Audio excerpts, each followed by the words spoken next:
நந்தியை வழிபட்டால் செழிப்பு, குடும்ப நலன், விவசாயத்தில் வளம் கிடைக்கும். பசவனகுடி நந்திக்கோயில். இந்த கோயில் 1537ஆம் ஆண்டு பெங்களூரை நிறுவிய கெம்பேகவுடா கட்டியதாக கூறப்படுகிறது. சுமார் 500 ஆண்டுகள் பழமையானது. லார்ட் சிவாவின் வாகனமான நந்திக்கு அர்ப்பணிக்கப்பட்டது. அப்போது அந்த பகுதியின் விவசாயிகள் தங்கள் பயிர்களை ஒருகாட்டு காளை அடிக்கடி அழித்து விடுவதாக கூறப்படுகிறது. கெம்பேகவுடா லார்ட் சிவாவிடம் பிரார்த்தனை செய்தார்.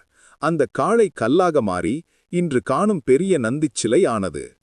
அந்த நந்திச்சிலை காலப்போக்கில் மெதுவாக வளர்ந்து கொண்டு இருக்கிறது என்று பக்தர்கள் நம்புகிறார்கள்.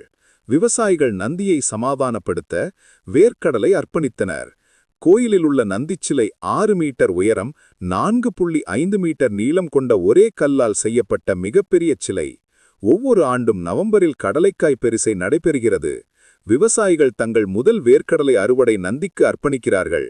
அந்த நாளில் பசவனகுடி பகுதி முழுவதும் சந்தை, இசை, பக்தி, கொண்டாட்டம் நிறைந்திருக்கும்.